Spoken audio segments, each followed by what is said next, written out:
Bonjour, alors pour commencer, on va voir une autre manière d'expliquer la simplification d'écriture des nombres relatifs. Donc la manière avec la règle des signes. Attention, la règle des signes peut prêter à confusion, c'est pour ça que je ne l'ai pas mise tout de suite dans le cours. Donc là, ce passage-là, vous pouvez le recopier dans votre cahier de cours, ou pas, on reviendra plus tard de toute façon sur les multiplications.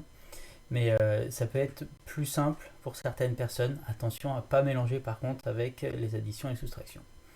Donc l'autre méthode, pour simplifier l'écriture des additions et soustractions des nombres relatifs, donc on ne mettra plus de parenthèses autour des nombres relatifs. Ça c'est pareil que la méthode précédente. On arrivera de toute façon au même résultat.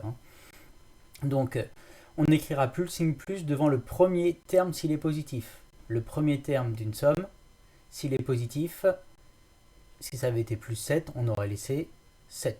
On ne mettra plus le plus. S'il y a un moins, on laisse le moins 7. Donc en gros, on ne change pas le signe du premier nombre. Si c'est négatif, on laisse le moins. Si c'est positif, on ne le met pas, mais ça veut quand même dire qu'il est positif.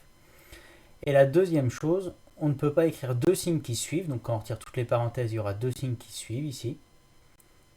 Et bien on utilise la règle des signes. La règle des signes, elle est toute bête. Deux signes identiques qui se suivent, et bien on va les remplacer par un plus. Donc s'il y a deux plus qui se suivent, on va écrire un plus. S'il y a deux moins qui se suivent, on va écrire un plus. Il y a une raison à ça. C'est si j'ajoute un gain, ça reste un gain. Si je retire une perte, bah, ça devient un gain. Si on pense au gain avec les croix rouges et les croix vertes. Donc deux signes identiques qui suivent, on remplacera par un plus. Et quand on retire toutes les parenthèses, s'il y a deux signes contraires qui suivent, deux signes différents qui suivent, et bien ils vont être remplacés par un moins. S'il y a un plus et un moins, on laissera un seul moins. S'il y a un moins et un plus, on laissera un seul moins. Donc ça permet de mieux comprendre, mais attention à ne pas confondre avec les additions ou les soustractions des nombres relatifs. C'est simplement pour la simplification. Donc là par exemple, moins 7 plus 2.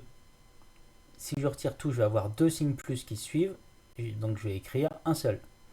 Ici pareil, j'ai moins 2, deux signes identiques qui suivent, je remplace par un plus. Là si je retire, j'ai deux signes contraires qui suivent, et là aussi, donc je remplace par un moins.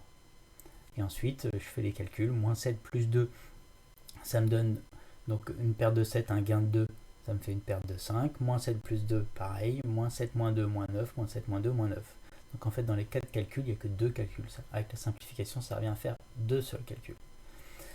Donc voilà, juste après, je vous fais la correction de l'exercice du parcours 8